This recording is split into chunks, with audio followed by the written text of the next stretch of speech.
Intrate mo. Patien không ai na kan dong kan changa tun hun tra hun duom kan shuai tu te kal tlangin pathianin min han pe ve te hi ka phulo lein ka ria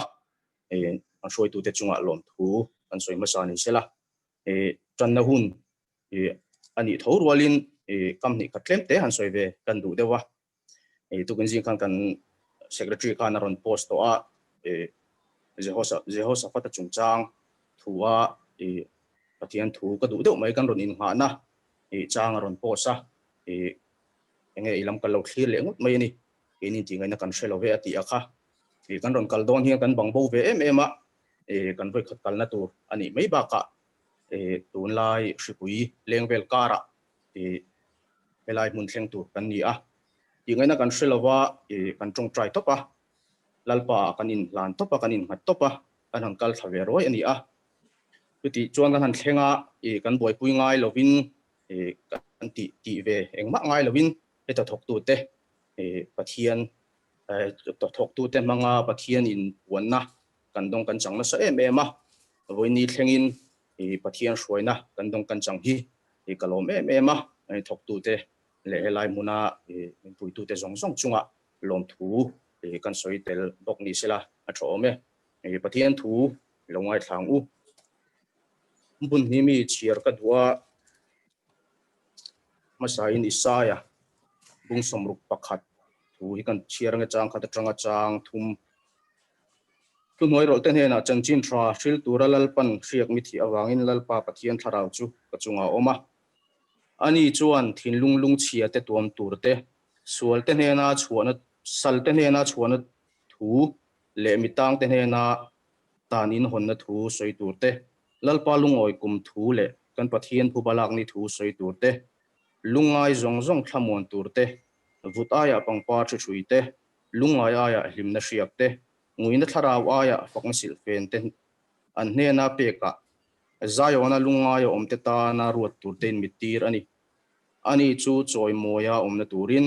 felna thing lalpa phunte ti ani theinan ti le fsc bungkhat changthum atang kan chiar lenge kan lalpa isu krista pathian le pa chu fakinom rose ani chuan van huna te khian krista chuan tharau lamal som sangna tin rengin malmin som saka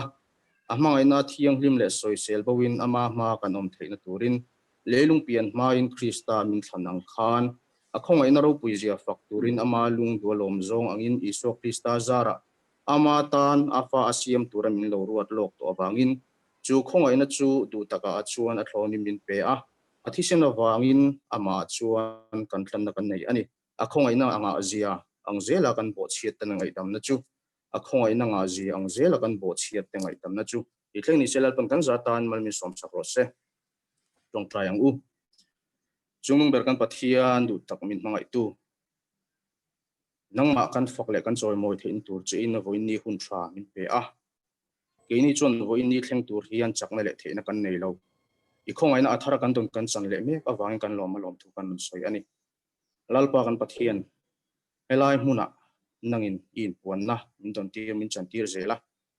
nangma kan fakle kan choi moi theina tur che lalpa nangma in puanna ro pui kan ti inen alom thu kan ron soi le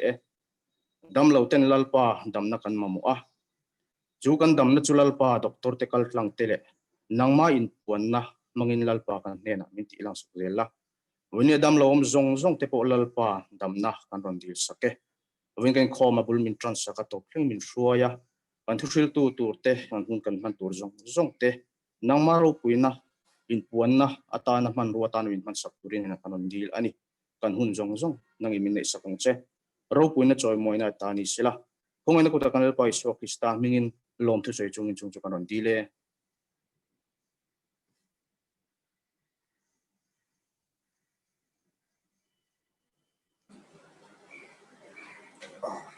Thế vậy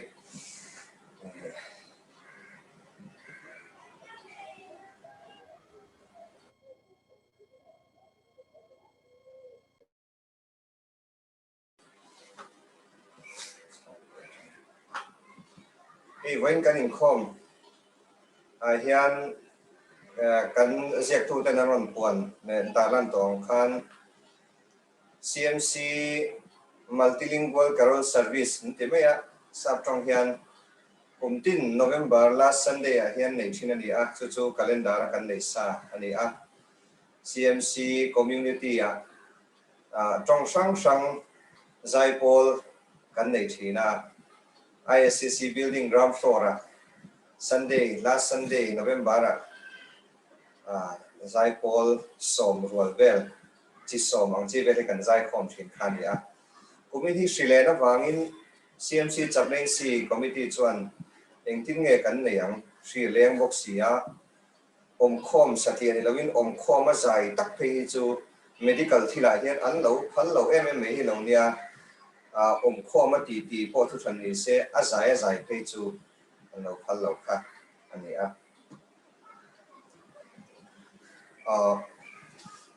สุกันหันไงตัว CMC จับเลี้ยงสี Committee ชวนใช่เขาว่าฉากันที่อามาราจูอดูอินรีคอร์ดเซล่ามัลติสกรีนกันที่อังชีเดคันรีคอร์ดแต่ไม่ละมาราจูเทคโนโลยีที่เตนี่วางเฮียนตีส่วนแล้วก็วางอินไปมาอินง่ายนี่การฮีเวลหุ่นอินไปละที่ส่วนกันหลักข้อมันกันและเอดิตเลยเริ่มข้อมันไอเสียวางคันที่หุ่นคัดเล่มแต่ไม่อะแค่นี้พวกedit เลี้ยงไอเสียวางคัน edit แล้วว่ากันลากข้อมูลกับการขัดกันอินเปตาดิส่วนวิดีโอมุ่งช่างแต่งกันหันเทข้อมาวิดีโอสมทุมอารมณ์เชิงตาคุณภาพอังโลเมลไออังโลส่งพวกเนียนคันเองที่เงี้ยกันที่กันไงตัวขาวิดีโอขากินก็เทียมบางตัวกินกันเราแล้วที่ไงบอกสิแล้วว่าวิดีโอ editing ขากันซีร์จบะสุดท้ายส่วนกันวิดีโอช่างแต่กันเทคอนอติราชนเคลมไม่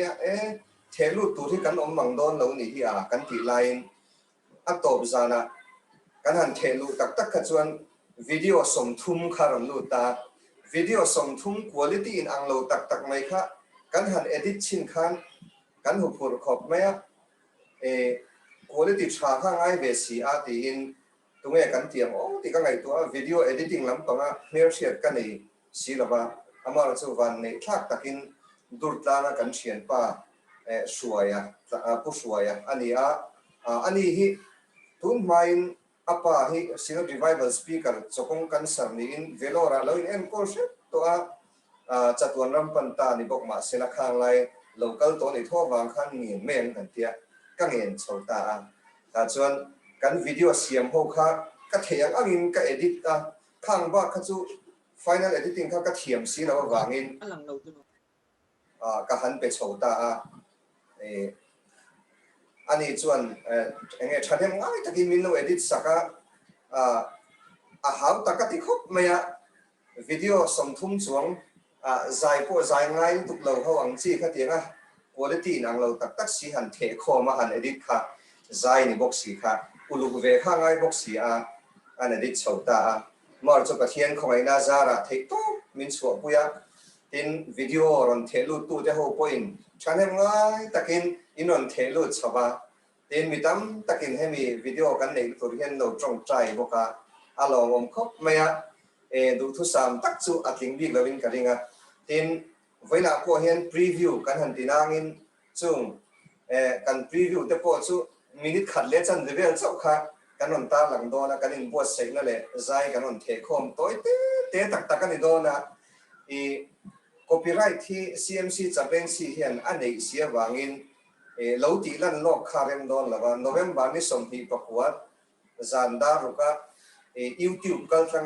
ไลฟ์สตรีมมิ่งเจ้าตัวข้านี้วางอินตุนบ้าคิดจูกันนนตีดาร์ขจวนอันดาร์หุกังตีกันลาวเสียพันแล้ววันนี้วางคานอีดหลักหล่อเดวินกันนนสวดโดนะจูพรีวิวนั้นกันนนฟังโดนะ November นี้สมที่ประกวดที่กันหาเห็นช้ามังไงโดนนี่จูoriginal จูตัวน่าเห็นตัวเต็มกันหันเสียไม่กันนังที่ชวนจงใจนะReverend เขาสร้างเนี่ยนะฟันไอให้กันซีงาออกมาอันนี้พอเวลาลำปังดังเราแต่นี่อันนี้จงใจในอินเหกันใส่ตัวให้มีกันเอ็นโซเฮียน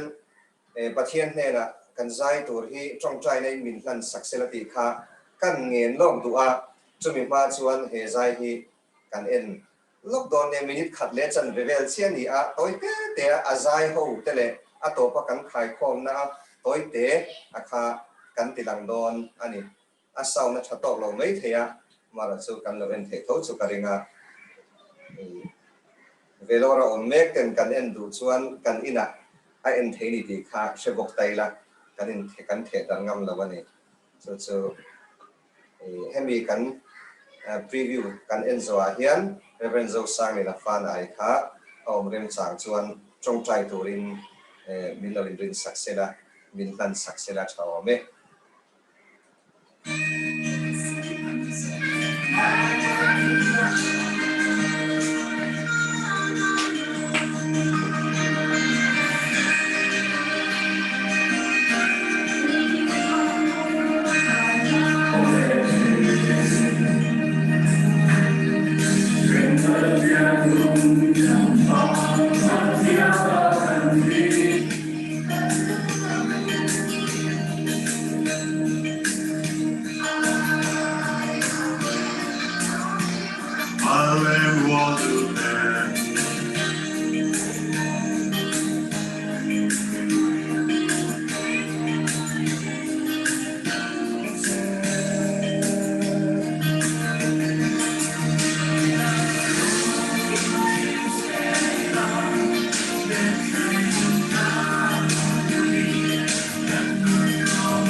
audio video subtitle clear on.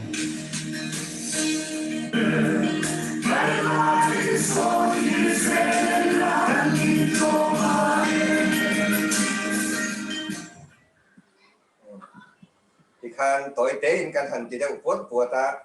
apa ngaya hanti so kalarem silova kan lo se thia mga November ni somti Pachuau zana zai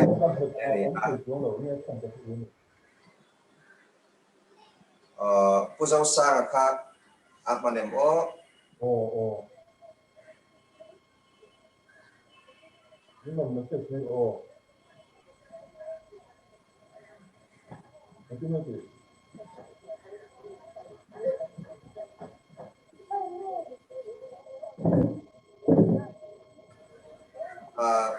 Reverend Zoremsanga kha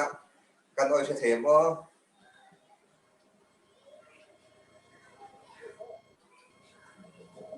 Puzausanga hian kan o se thelo ni mai the en ko ni se thelo chuan pathian he da kan trong trai pathian he da kan trong trai nge lalpa kan pathian du tak ai ko ei tu huna hian November ni somti Pachuau atan kanin ko seya chuan lalpa Mizo zai pol te mun sang sanga changin zai atan kanin ko seya sang som thuma changin video ron the khom tu kan leya kan lom hle mai tin kan video min edit sakturin pukelar soi thuang ate ani po apa Vellore lawin ko ship to ten ya tlong ngai choin min hanti sakle a tuna hian lalpa kan han pe fel theita a amara chu ni somni Pachuau a chu atura ni wangin tuna hian a fulin kan la en arem chi alawa kan la tlang zara rem lo wangin ifma ahlan na hunero hi chonei a chulin kan sia a chutiang tor chuan voina hian lalpa hlan na hun kan ne ani iro puinan he music video kan nei hi kan hlan lo ka ahun taka mi ten Mizo lo te po in Christmas kal tanga lali so Krista thamun na kan huna tan khongai takin malmin som sakla ikuta kan hlane kan lalpai so Krista min chung song chu itena kan dile amen.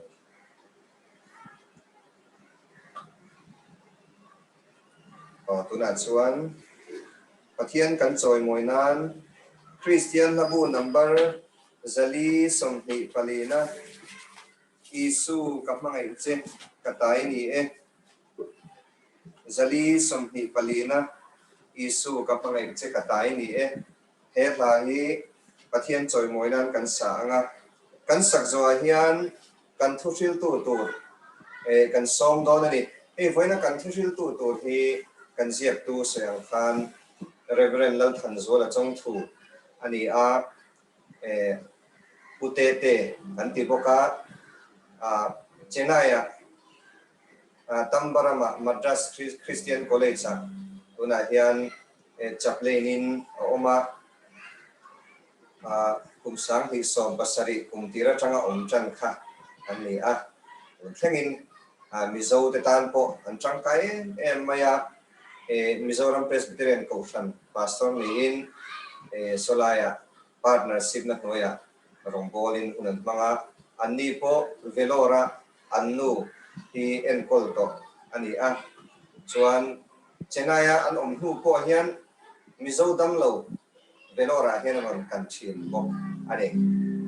chu Bete-a chanchin kan sei masani chu moina kan fulfill to pathian choi moinan Christian abu number zali sompi palina isu kamangai che katai ni elai sa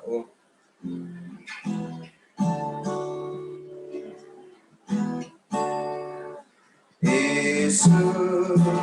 kamangai che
tuna chuan kan thil tu Reverend Lalthanzuala Chawngthu so manga hun fix ong lo mi pi kha khia se lang so me introduction te po a tha tiang in han pe chung jong box se la ta than du te po nei the mai the nia chung te po chu tha tiang in thu in han thil se la chaw me so ma ole Amasain Voina he Inkhawm Vellore Mizo Inkhawma zong te lalpai suwa Kristan pingin sebai kan buk cewa ka oshet te yang cungo Ituan hey Voina abik tak poin Vellore Mizo Inkhawm HRUAITU te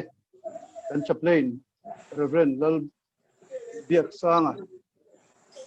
Pachuau te in kan secretary Lalbiaksanga ti Chawngthu te le Vellore Mizo Inkhawm HRUAITU te hena chunga lom tu kan soi du a he hun tha hun lom tak maya min han tu sil tu te in min han som ve a he hun tha min han pe te hi kalom te ani in chu ba ka chuan pathian in hun tha min pe a pathian hena lom tu kan soi boka kan Chaplain na seng khan ke ni chung ko he Madras Christian College a kan oma Madras Christian College a hian Chaplain na thokin he kanom ve a pumli kanom na lo ni ve don ta a chuan sei ang khanin Vellore hian kan in timi khwal tuk bik lo ve a sang hi le pasari sang hi le pariat kum tir khan kan nu he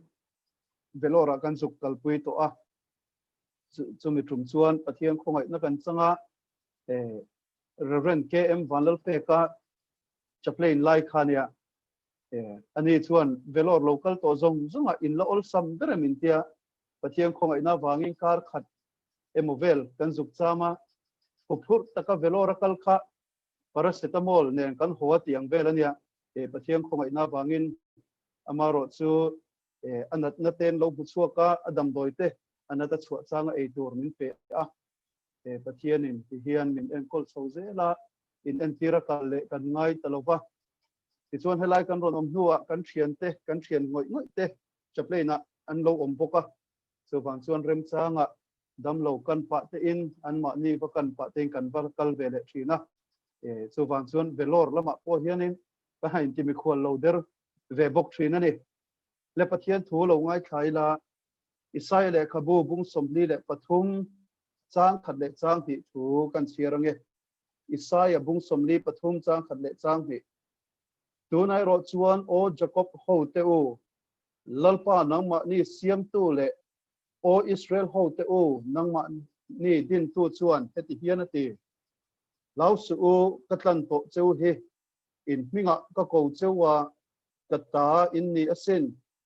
tuite in dai kai lai po in ke in thena ko omanga luite in dai kai lai po in achim pil lovang cheu meya in kal tlang lai po in kang lovanga meyin atial he lovang cheu atu itong chung olalpa kan lungpui le kan tlantu ka changa thutsuak tele kan thindunga ngai tu na te hi imit hua lom ta kin long ro se lali suak Kristan hing kan dila che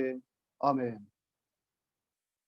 voina hian eng thunge ka sem o ti karil ruwa a oma amaro chu pathian he na te kan dila he thu hi kalril ruwa aron lang na sa le maya tunlai kan boruak ton nen te po a in mil te poin kan ria a kumin kumtira khanin Mizoram Presbyterian ko san chuan kumtir thupuya ladai ngai lo ram ti kha thupui ka sei dik chem ka hrelowa helama heng kan oma kumtiring khom te hi kan ko san thupui hi kan zom chi lo dewa ladai ngai lo ram ti lampang kha kan thupui ania sang hi le som hi kan han dai chho chu kan dai ngai lo tak ram khan min ron phanasa hle maya abik takin hei kan la hriat ngai lo hripui te kan han hria a March kha nge mo tang khan kan big in the page to voin khangin khar ngai tenan lo chowa chutiang chuan kan hriat lo har sat na in na satakin Mizo te chau ni lovin khovel pum pui kumina min han mong ani mishing na hian har sat na hi kan to vek tur ni in alanga har sat na tok lo tak tak po om theilova har sat na chu nikum ma kan to kha awangin kumina har sat na kan tok don lo ti na lamani lova har sat na chu kan to ka alo kiama alo kal le thina har sat na dang kan ma chon alo tu le thina nimina kan har sat na to le voina kan har sat na to chu alo in ang lo ani ko in har sat na hi ni tinena mo chu wang chon yang rongbol la siam to chuan har sat na tok lo rongbol tu ombo ti te in an lo pho chuak hial ani ti chuan Israel te nuna khan han en taila Israel te nuna po takin ai gupta sala kum zali emolai an tanga chuta chuan shreom tin re ngan tuara an mang anga pathian in a khoi san ta ni te po in an shia a chu muna chuan thiturin nam anga ral mai tura in ngai te po an omang ma se pathian an awa an pathian au na o chuan pathian beng a thlenga chumi wang chuan pathian in an ma ni chan chuak turin mosia pathian in achia lo ape ane chuan kan shia a thon thu se ngai lo wat poi zo in kan se nga mosia shruaina zara exodus ro pui tak shruai chuan ro pui tak chan chin kan shia a Israel fa te chu ai gupta salata shruai chuan an omane amaro chu salata shruai chuan oma wang chuan Israel fa te khan har satna an pum pelta alani chuang lova Israel fa te chuan ai gupta le ramtia man thlen main har satna tam takan to ka tuipui sen na wangin har satna an to ka tuipui sen an kan hua po har satna dangina thak buak na se ema tui khamuna te tin ei tur nei lo te in a chang chuan rule chuk na mi ina mitam taknun aswat na huna te chutiang chuan har satna tam takan to ka ne an har satna masa kia na wangin har satna to lovin an chuang lova har satna dangin ron chho zup mai khani a ti chuanin chutiang har satak chuan ramtiam an luta ane ti chuan ramtiam an luta ka wang chuan an har satna zong khalak bo in a time kan ti chuan la chuang lovani ramtiama chuan mel mate wangin har satna an to ka amon hote moab hote philistia mitre an velami namten an ron runa an ron tidu da tang chuan an op beta chutiang chuan har satna tam takan to ka atopa chuan Israel faten pathian an awa pathian in an mani chan chu turin rorel tu te petrin ani ti chuan rorel tu te chu kan sia a in dotin soengai lovanga kan sheve ka kan bun toy jok nan rorel tu ten nan ron chan chuak thina amaro chu ti chung chuan rorel tu te om nuwa khan an har satna zong khalak son na ni chuang lova har satna la tok le pova chumi nuwa chuan lalpan lal apea kan sia alal sol telal davida ten huwa an nuwa rong kal zong kan sian chan chin soyangai lovange an du mai an belma te kutata chan chuak tura an dil lal apek nuwa khan Israel fa te chuan har satna tok talo alani chuang lo har satna na to ka har satna na me lo an to ka to pa pe chuan marlam lalram chu Assyria kuta atluchia a chimlam lalram chu Babylon kuta atluchia a sal a antang le ani ti kan ria ane ti chuan chutianga sala an oma an lungai em le an mang an laya ekting kan tiang pathian in a khoi santa pathian in apmangai talo ni an hriat lai chuan voina thu kan chiar ta ka khalal pan Israel fa te hena aron puang chuak ta ane engting ti kha lau su katlan to cheu he in minga ka ko chewa kata in niasin pathian in chu khamwan na o nen chuan Israel fa te ron khamwan le Judah ho ron khamwan le a ti chuan a soi ange khan atlan to Israel te chu Judah ho chu Jerusalem a shwai kir le ani ti kan bu a amaro chu Jerusalem an kir nuwa po hian harsat na tam takan toka harsat na mang an na tam takan tok thin ti kan ria ti chuan han soi kai tai la khalai khan du tok tai la lali suan nuna ngei po kan lali suwa Kristan nuna ngei po khan enila pathian ni si pathian amisiam te anga keini min kan tura local khan kan lali suwa khan harsat na van tok na sate lul he ta ran chopek na thenga aron pia na tanga a seilen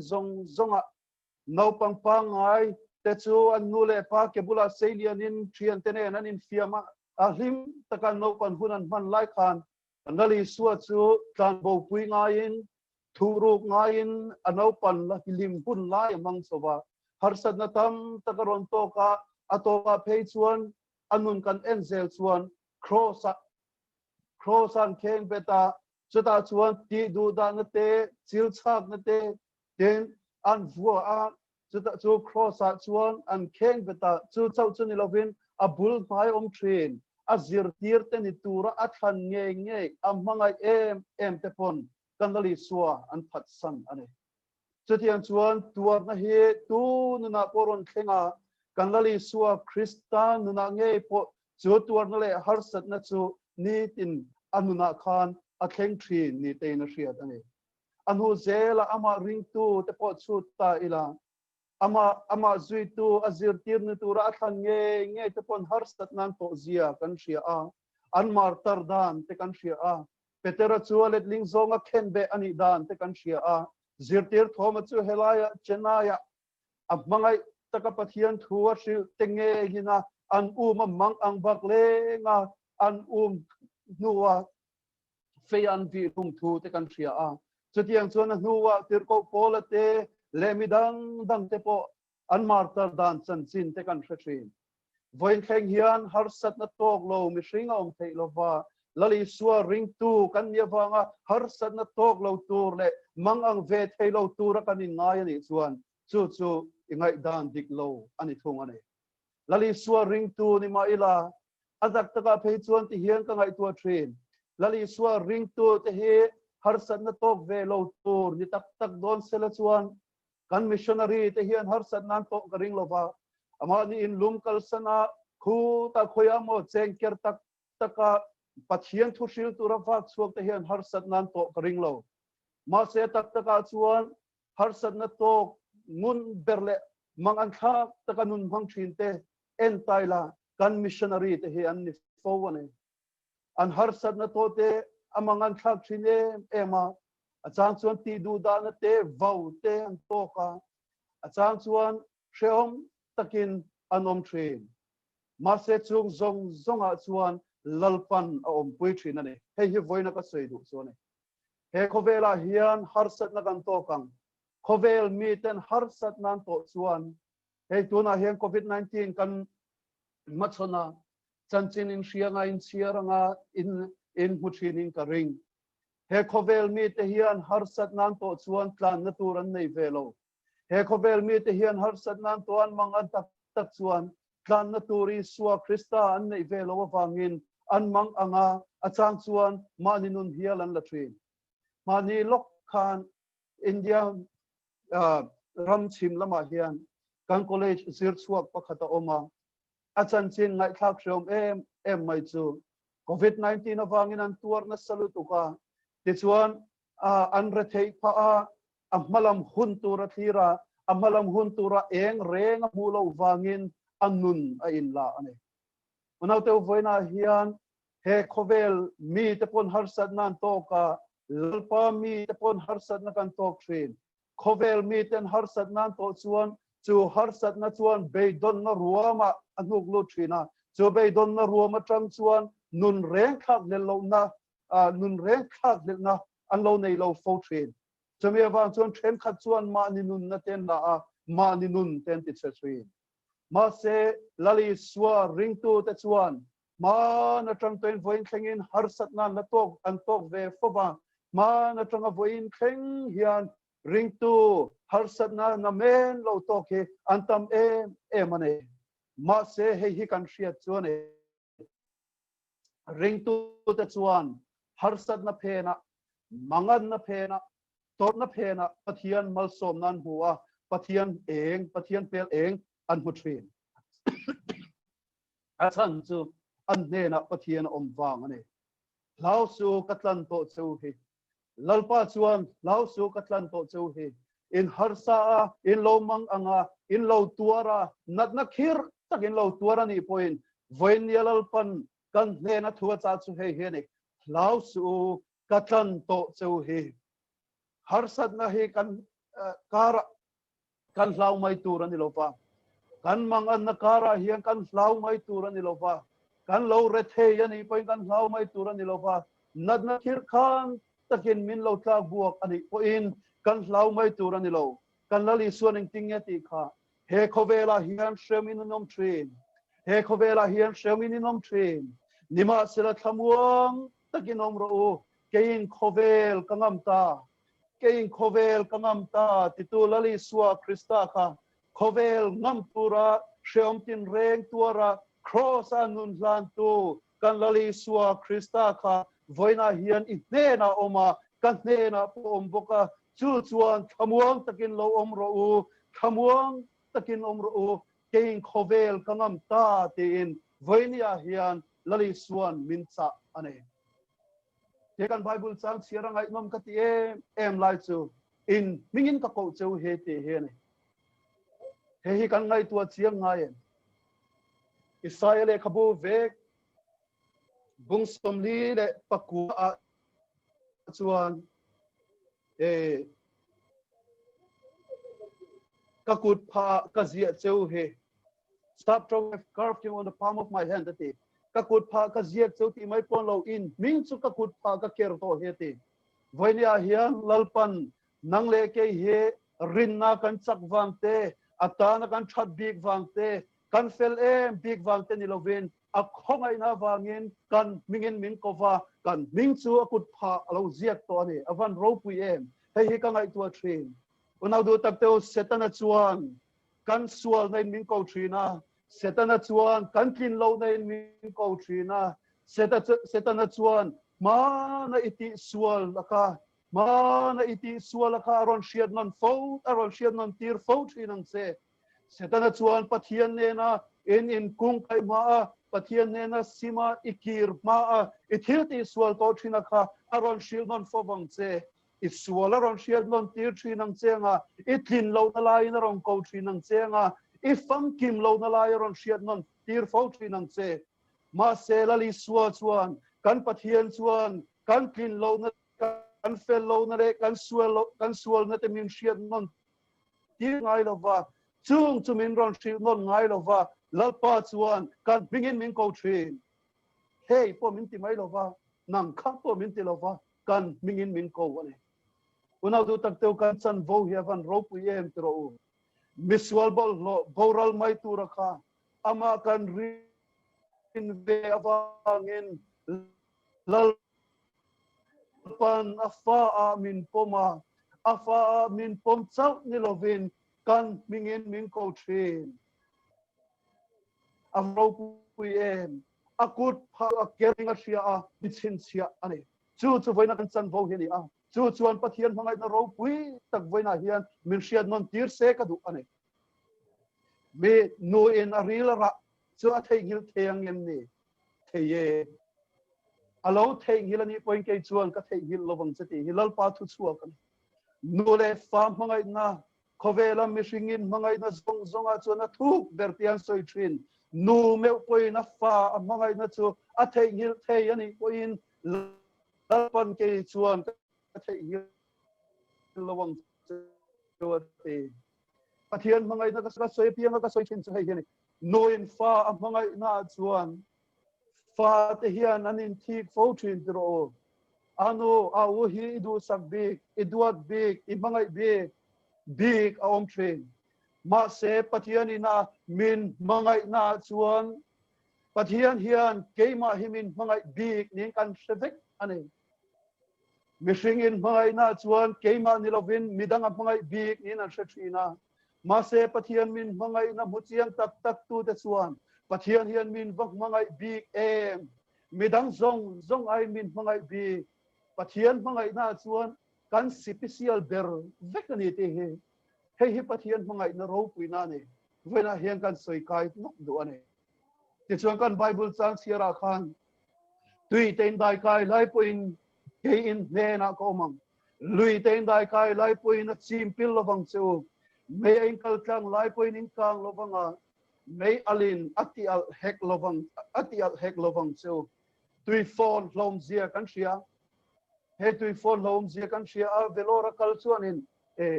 Chennai sightseeing pa deuh te point beach and rong kalthin khal khi ta Pondicherry te tui pui han phone tak lawang zia chu kan sia tro o tsunami ang thenga TV te kan hua Japan ram house sale ram changkang bernia kan sia po tsunami na nuai meu chuan ti ngai nan siami lawani kha motor lian pui te chuan hol kal ruya amuna om zong Amazon om zong chu ka tui phone khan ati che phei mia mai ne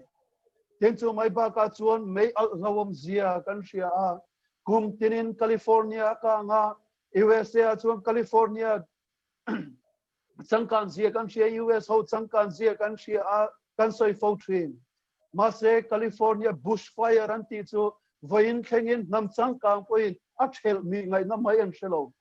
chumi awang chuan mi changkang ne kan sia te po an in rau sanin an tlan sia an ramsa te in an torpa an in le lovin an torpa chang chuan mi shing me nun na po ala thin ani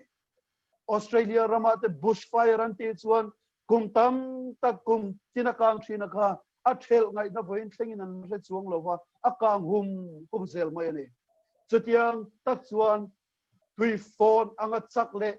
me kang anga lawom point ron nuai ma chesela merin khat chuan chuan ati hing lawang cheti he lalpa thutia mane chu voina kan zir chuaban poimo em tui phone na satakin he khovel sual na tui phone na satak hian aron chin cheni point setana chuan a thilti theina me al na satak ne na ron nuai cheni point merin khat chuan chu sual na tui phone chuan a chim pil lowang chenga merin khat chuan chu setana me al chuan atikang lowang cheti he lalpa thuti amani ti voina kan shiat non kadu kan harsat na to te helian viau in kan puthinen voinia hian kan mangan na te helian viau in kan puthinen he khovel sual na tui pui phone in amin ron chim changte he khovel mangan na le thaphan nei na min ron chim chang hian harsat na kan hulian thinen kan mangan na chu kan hulian thinen voina hian he kan shiat non kadu kan harsat na te kan mangan na te kan nat na te an sheom na te aya liam zok le thil ti thei zok pathian kan le ani te voina lalpan min shiu mang se ka du ani harsat na tui phone babylon ralian tak khan atuam chuani in chung chuan atin na lowang chu voinia hian harsat na tui phone lian tak khovela ro phone mup ani point coronavirus awanga kan mangang ani point chu chawani lawa chu mina hung zel awanga kan lo re thei ani point lalpa kan rin ta chuan coronavirus ain lalpa aliana voinia kan harsat na le kan mangang a hian lalpa aliana kan re thei na ain lalpa aliana chu pathian chuan in nena ko om thatani voina min tiam chuan kan harsat na kan to chu eng ang akhir poni sela lalpan kan harsat na to chu eng ang nge ani tia abuailo eng ang harsat na kan to ti hilalpan abuai puilo eng anga lian nge kan harsat na ti he lalpan abuai pui ani lo Daniel le Davidale Goliatha te khan kan shaping khatro Goliatha chu lian lemai atak taka chuan lalpa khan Davidaina amachon ma khan Goliatha kha ti lum thei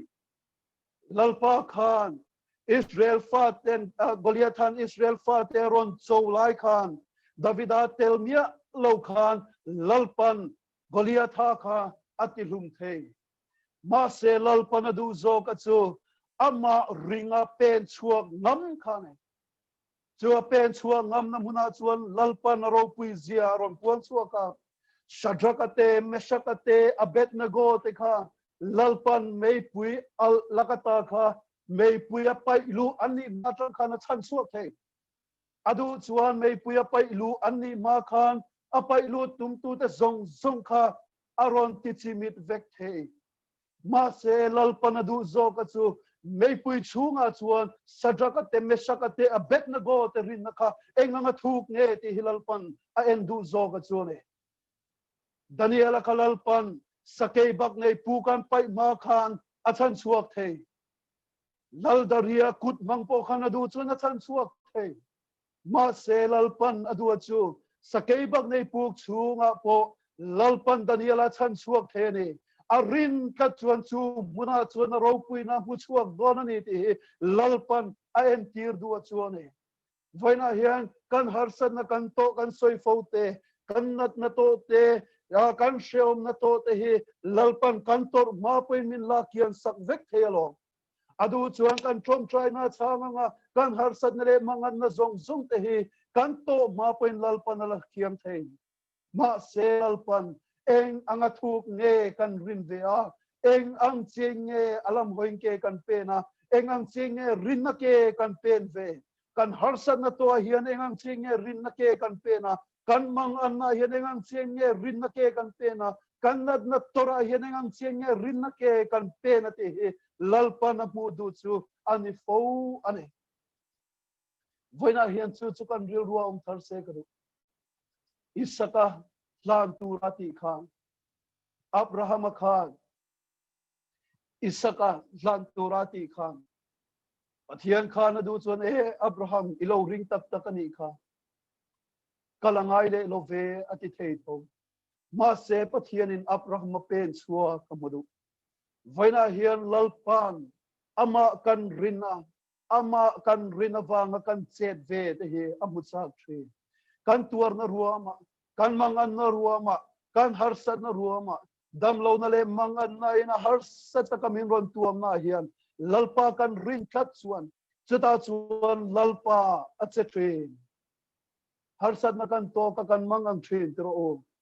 atak taka chuan he khovela hian lalpa rinawanga harsat na to tu hi batam te nule lalpa kan rinawanga kan tor ve na te hi alo omle zau thin ma se chunga chuan lalpan ama kan rina ke kan pen chuan ato pa aropuina min hu te thin lui te kan dai kai lain tui pui te kan dai kai lain lalpan lui tui pui na min chim tir aphal ngai lo unadu tatteu voinia hian eng harsat nge kan to zelam tu kina khan harsat le mangan nate sheom nate nen heni hi machon turin I thawani mai te tu kina khan in nat nate wangin she tak chungin he khota he niron suwa ka helo machon ani mai the ma se unadu tatteu voinia hian ka soi du chu he hian I harsat nate I mangan nate inat na zong zong te kan nat nate kan mangan nate aya lian so pathian kan nei chu chuan kan rin nangam na zela le kan rin china min tran puin minom pui fo thina kan chiat na turin eng ma min tho sak ngai lova kan that na turin eng kimin chu pathian chuan min tho sak thin voiniai harsat na tole I mangan nate kha voiniai taksa nat nai kol tenge te pokha lalpan ro pui na puan chuan na tura akol tir che polo ni mai thesin chu wang chuan voinia hian kan harsat na le kan mangan na ti alian zo voinia hian kan machon thin kan melma alian zo voina hian setan alian zo pathian kan nei ani te he atharini sheleang o lalpa chuan heti hian ate lausu katlan to cheu he in minga ka ko chewa ka tain yasin tui tein dai kai lai poin kein ne na ko mga lui tein dai kai lai poin na chim pil lovang chu me ai kal tang lai poin na kang lovang chu nga me alin atial hek lovang chu onaudu takteu voina hian chu pathian chu kan pathian ani a chu pathian chuan kan mangan le kan harsat na hian min sherenga kan ta na thaber turi min tho sak thin ama he na in tulutin ama ringam zel turin khâu kê pen xe lòng u thu kan soi lalpan mal min som sang ro se amen